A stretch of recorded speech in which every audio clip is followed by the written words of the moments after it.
selamat sejahtera dan salam sayang dari saya, Puan San Bagawali Subramaniam. Cikgu berasal dari Pulau Pinang tetapi sudah 26 tahun menetap di Selangor. Cikgu mengajar di SMK Pandamaran Jaya, Pelabuhan Kelang, Selangor. Apa khabar murid-murid sekalian? Cikgu harap anda semua dalam keadaan yang sihat dan bersedia untuk mengikuti Geografi KSSM tingkatan 4. Baiklah, sebelum cikgu mulakan sesi hari ini, cikgu harap murid-murid sudah pun bersedia dengan buku teks geografi tingkatan 4, buku catatan dan alat tulis yang diperlukan. Macam mana? Sudah bersedia? Baiklah, kita mulakan sekarang. Cuba murid-murid perhatikan imej yang ditayangkan. Pernah tak murid-murid melihat mana-mana kejadian tadi? Pernah? Agak menakutkan, bukan? Cikgu doakan agar kita semua dijauhkan daripada kejadian sebegitu. Apa yang anda lihat tadi adalah kejadian gerakan jisim. Ya, pelajaran hari ini adalah tentang proses gerakan jisim. Murid-murid sekalian, sebelum cikgu teruskan, marilah kita lihat dahulu objektif pembelajaran hari ini. Di akhir pembelajaran, murid-murid akan dapat pertama, mengenal pasti konsep dan jenis gerakan jisim. Selain dari itu, murid-murid juga akan dapat menerangkan faktor-faktor yang mempengaruhi gerakan jisim. Akhir sekali, murid-murid akan dapat menghuraikan proses kesotan tanah, aliran lumpur dan tanah runtuh. Murid-murid boleh merujuk kepada bab 8 dalam buku teks geografi KSSM tingkatan 4 dari muka surat 104 sehingga 108. Jadi murid-murid, hari ini kita akan tumpukan perhatian kepada konsep dan jenis gerakan jisim, faktor-faktor mempengaruhi dan proses gerakan jisim. Murid-murid, gerakan jisim melibatkan pergerakan regolit secara besar-besaran menuruni cerun bukit. Regolit merujuk kepada tanah, batuan dan lumpur. Cuba murid-murid lihat gambar yang menunjukkan keadaan sebelum dan selepas kejadian gerakan jisim. Jika murid-murid perhatikan gambar tadi, gerakan jisim melibatkan pergerakan bahan atau regolit menuruni cerun bukit akibat daya tarikan graviti. Suatu kawasan yang bercerun dan penuh dengan tumbuh-tumbuhan akan terus berubah menjadi sebuah kawasan yang terhakis dan penuh dengan longgokan tanah, batu dan lumpur. Terdapat dua jenis gerakan jisim iaitu pergerakan yang perlahan dan berterusan serta pergerakan yang cepat dan secara tiba-tiba. Pergerakan perlahan melibatkan dua jenis gerakan jisim iaitu kesotan tanah dan gelangsar tanah. Marilah kita lihat kedua-dua pergerakan tersebut dengan lebih terperinci. Pergerakan yang pertama ialah kesotan tanah. Kejadian ini melibatkan pergerakan lapisan tanah menuruni cerun secara perlahan-lahan. Pergerakan ini adalah sukar dikesan kerana pergerakan ini tidak dapat dilihat dengan mata kasar. Jadi murid-murid, bagaimanakah kita tahu bahawa kesotan tanah telah berlaku? Cuba murid-murid fikirkan. Ya, betul tu. Kita dapat mengesan kesotan tanah melalui kedudukan tiang elektrik, pagar dan pokok yang condong. Pernah tak anda melihat tiang atau pagar yang condong di cerun bukit? Itulah bukti kesotan tanah telah berlaku. Seterusnya ialah gelangsar tanah. Gelangsar tanah berlaku di kawasan kutub dan kawasan yang mempunyai glasier.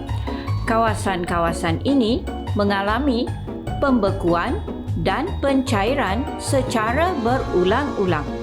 Pada musim bunga atau musim panas, suhu yang semakin meningkat menyebabkan lapisan tanah di permukaan glasier mula cair. Pada masa yang sama, lapisan di bawah masih berada dalam keadaan yang beku. Daya tarikan graviti bumi akan menyebabkan lapisan atas yang tepu dengan air menggelangsar pada lapisan bawah yang masih beku dan mula turun perlahan-lahan. Gelangsar tanah membentukkan cerun yang berlekuk dan berbonggol seperti yang anda lihat dalam foto ini. Okey murid-murid, setakat ini kita telah pun mengenal pasti dua jenis gerakan jisim yang berlaku dalam pergerakan perlahan. Adakah anda dapat mengingat kedua-dua kejadian tersebut? Syabas, nampaknya anda memang memberi perhatian. Baiklah murid-murid, mari kita teruskan pula dengan dua jenis gerakan jisim yang berlaku melalui pergerakan cepat. Cikgu pasti murid-murid pernah mendengar tentang dua pergerakan ini. Pertama ialah gelongsoran tanah atau lebih dikenali sebagai tanah runtuh. Cikgu harap anda tidak mengelirukan gelongsoran tanah dengan gelangsar tanah. Gelangsar tanah tidak berlaku di negara kita, ya? Murid-murid tahu tak istilah bahasa Inggeris yang digunakan untuk tanah runtuh? Ya, tepat sekali. Istilah yang digunakan ialah landslide. Gelongsoran tanah melibatkan pergerakan batuan yang bercampur dengan butir-butir tanah menuruni cerun dengan sangat laju dan secara tiba-tiba. Baiklah murid-murid, cuba tonton klip video ini.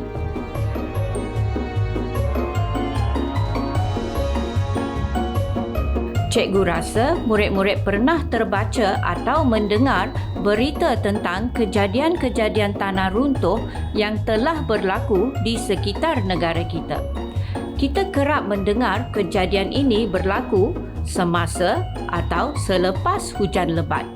Gerakan jisim yang kedua dalam pergerakan cepat ialah aliran lumpur atau juga dikenali sebagai banjir lumpur.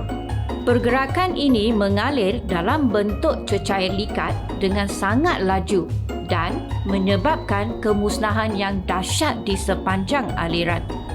Klip video seterusnya menunjukkan kemusnahan yang berlaku selepas kejadian aliran lumpur di Sabah.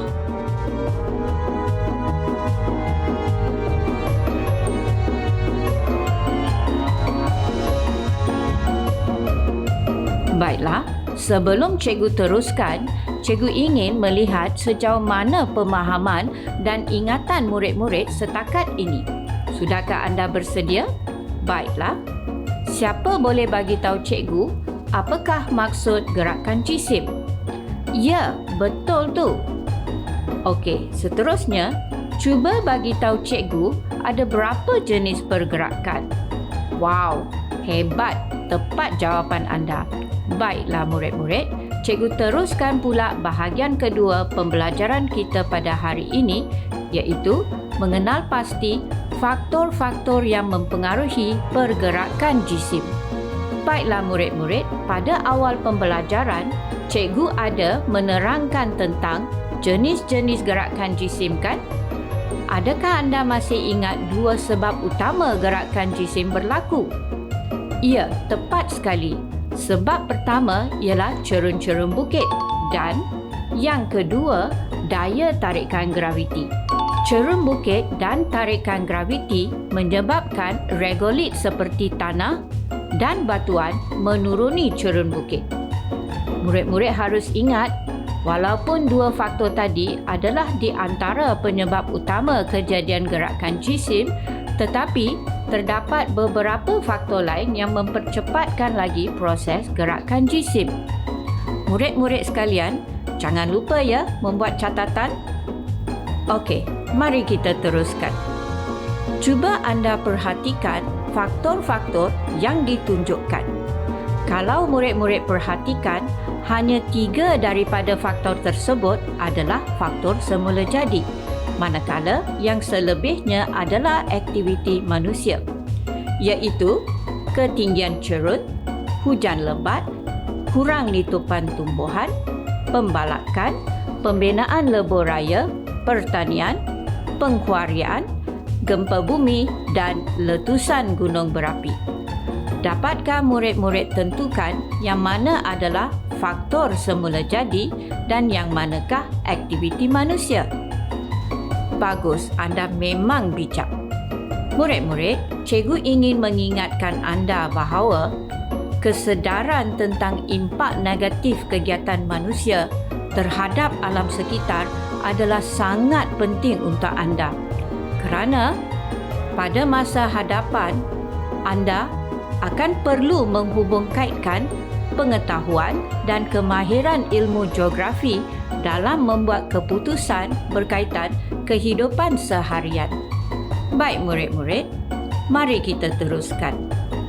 Faktor fizikal yang menyebabkan berlakunya gerakan jisim ialah ketinggian cerun. Kawasan tanah tinggi yang mempunyai cerun-cerun yang curam lebih cenderung mengalami proses hakisan dan luluh hawa. Hakisan dan luluh hawa akan menyebabkan struktur tanah menjadi longgar dan berisiko tinggi untuk mengalami tanah runtuh. Faktor semula jadi yang kedua ialah hujan lebat. Seperti apa yang murid-murid sedia maklum, negara kita menerima antara 2,000 hingga 3,000 mm hujan setahun. Hujan turun dengan sangat lebat pada satu-satu masa. Selain dari itu, hujan lebat juga boleh berlaku akibat ribut atau taufan seperti yang sering dialami di Filipina dan Vietnam. Keadaan cerun dengan struktur tanah yang longgar serta tanah yang tepu dengan air akan mengakibatkan kejadian tanah runtuh dan aliran lumpur. Jadi, murid-murid sekalian, walaupun kita bersyukur menerima hujan yang banyak kerana membantu pelbagai aktiviti manusia, ingat ya, hujan lebat mampu membawa kemusnahan. Baiklah murid-murid, apakah faktor seterusnya? Ya, betul. Faktor seterusnya ialah kegiatan pembalakan yang semakin memuncak di negara kita. Penebangan pokok untuk tujuan pembalakan menyebabkan kekurangan akar pokok untuk mencengkam tanah. Ini menyebabkan struktur tanah menjadi semakin longgar. Hujan lebat serta kecuraman cerun mengakibatkan kejadian tanah runtuh dan aliran lumpur. Murid-murid, bagaimanakah kita hendak mencapai kemajuan tetapi pada masa yang sama memelihara alam sekitar? Di sinilah kemahiran mempelajari mata pelajaran geografi akan memainkan peranan. Baiklah murid-murid, faktor seterusnya ialah kekurangan litupan tumbuhan di lereng-lereng bukit akibat kegiatan manusia. Keadaan ini turut memberi kesan dan mengundang kejadian tanah runtuh. Okey murid-murid sekalian, bagaimana setakat ni? Cikgu rasa murid-murid dapat memahami apa yang cikgu sampaikan. Bagus. Oh ya, jangan lupa untuk minum air untuk memastikan badan anda sentiasa segar. Mari kita teruskan. Faktor seterusnya ialah pembinaan lebur raya di lereng-lereng bukit juga boleh mengakibatkan kejadian tanah runtuh. Ini adalah kerana pembinaan lebur raya memerlukan penebangan pokok serta penerisan cerun. Cerun-cerun bukit tersebut terdedah kepada ejen hakisan dan berisiko tinggi mengalami tanah runtuh apabila hujan lebat turun. Sudahkah murid-murid memikirkan bagaimana hendak membangunkan negara dengan impak yang minima terhadap alam sekitar? Teruskan berfikir kerana cikgu pasti ada di antara murid-murid cikgu di sini yang mampu menjana idea yang bernas. Mari kita teruskan. Di antara kegiatan utama di negara kita ialah pertanian di lereng bukit. Pembersihan kawasan hutan untuk menjalankan aktiviti manusia menyebabkan tanah terdedah kepada pelbagai ejen hakikat. Ini menyebabkan kawasan itu berisiko tinggi untuk mengalami gerakan jisim seperti tanah runtuh dan aliran lumpur. Contohnya, kejadian tanah runtuh di Hulu Langat pada tahun 2011 telah memusnahkan sebuah rumah anak yatim serta mengorbankan nyawa. Murid-murid, adakah anda kenal aktiviti yang dipaparkan seterusnya? Ya, inilah aktiviti pengkuarian. Aktiviti ini menggunakan bahan letupan untuk memecahkan batuan sebelum menggunakan jentera berat untuk mengeluarkan batu kapur, batu granit dan batu mamar.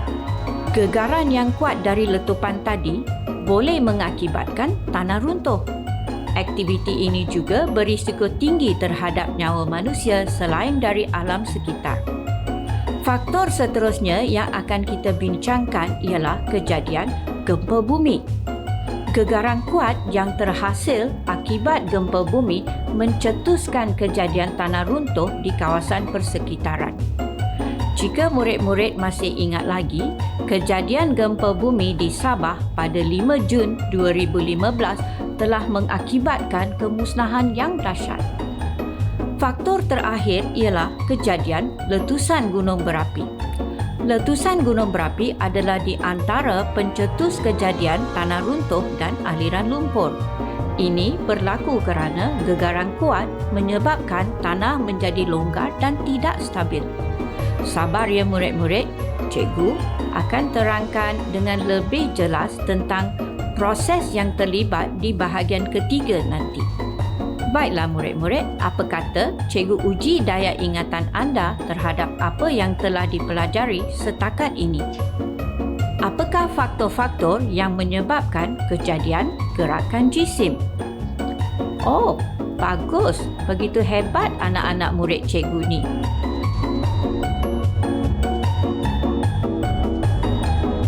Okey, apakah faktor yang telah mengakibatkan kejadian tanah runtuh di sekitar Gunung Kinabalu, Sabah pada tahun 2015?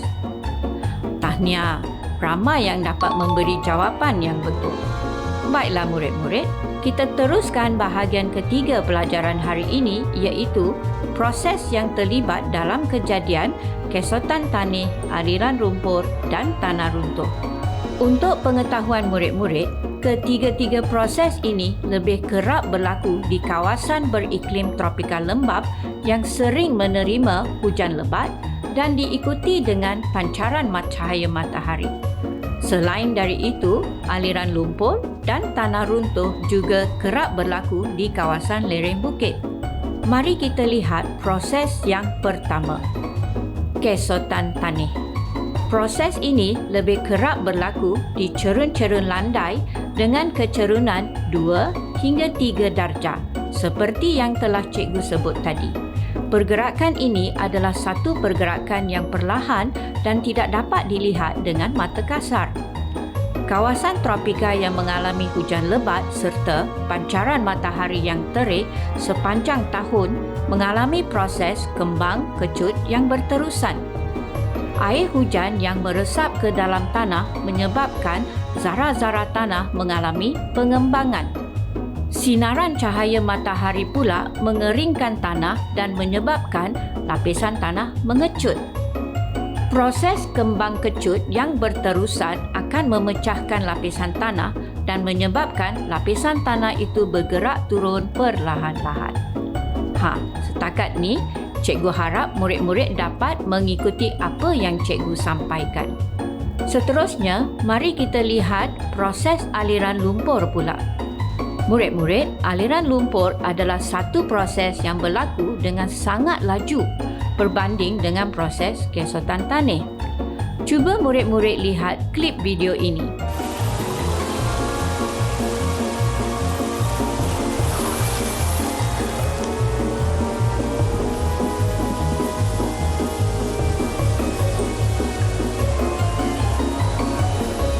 Laju kan?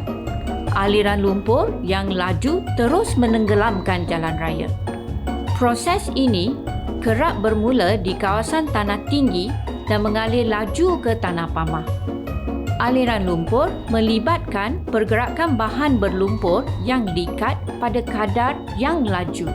Hujan lebat yang berpanjangan di kawasan cerun bukit yang mempunyai struktur tanah yang longgar menyebabkan aliran lumpur berlaku. Selain dari kawasan tropika, aliran lumpur juga kerap berlaku di cerun-cerun gunung berapi yang mempunyai lapisan abu yang tebal. Lapisan abu ini menjadi satu bahan yang berbahaya apabila bercampur dengan air hujan. Akhir sekali, marilah kita lihat proses gelongsoran tanah atau lebih dikenali sebagai tanah runtuh.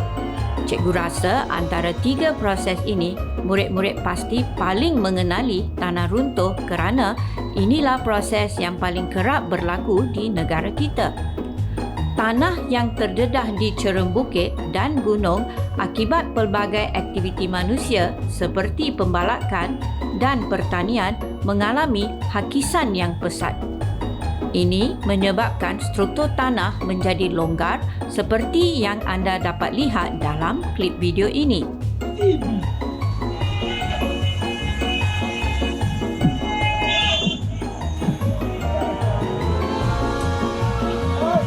Sekiranya murid-murid pernah menggunakan mana-mana lebuh raya di negara kita, cikgu pasti murid-murid pernah terlihat bahagian lereng-lereng bukit atau gunung yang pernah mengalami tanah runtuh. Selepas ini, bila murid-murid menaiki kereta bersama keluarga, cuba anda bagi perhatian kepada persekitaran anda. Geografi ada di sekeliling anda dan amat berkait rapat dengan kehidupan seharian. Okey, cikgu teruskan. Struktur tanah yang longgar tanpa cengkaman akar pokok berpotensi tinggi untuk mengalami proses tanah runtuh. Hujan lebat yang berlanjutan akan menyebabkan tanah menjadi sarat dengan air hujan dan terus bergerak turun dengan laju akibat tarikan graviti. Baiklah murid-murid, kita sudah pun menghampiri penghujung sesi pembelajaran kita pada hari ini. Sebelum itu, cikgu ingin menguji pemahaman murid-murid terhadap topik yang telah dipelajari pada hari ini. Sila lihat rajah berikut. Jawab soalan pertama dalam masa 10 saat. Namakan kejadian dalam foto ini. Oh, bagus. Di antara jawapan yang boleh diberikan ialah gerakan jisim, tanah runtuh atau gelongsoran tanah. Lihat soalan kedua. Sila jawab 10 saat dari sekarang. Senaraikan 3 faktor yang mungkin menyebabkan kejadian di atas. Hebat anak-anak murid cikgu ni. Di antara faktor yang menyebabkan kejadian dalam foto di atas ialah pembinaan lebuh raya serta penebangan pokok atau pembalakan. Sila perhatikan soalan seterusnya. Terangkan kesan kejadian tersebut kepada manusia dan alam sekitar. Tahniah, tepat sekali jawapan anda. Kesan yang paling ketara kepada alam sekitar ialah kemusnahan habitat flora dan fauna yang menyebabkan flora dan fauna mengalami kepupusan. Selain dari itu, tanah runtuh juga boleh menyebabkan pencemaran air akibat kemasukan tanah, lumpur dan batuan ke dalam sungai.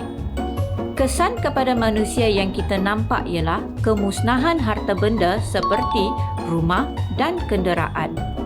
Selain dari itu, kejadian ini juga boleh menyebabkan manusia kehilangan nyawa.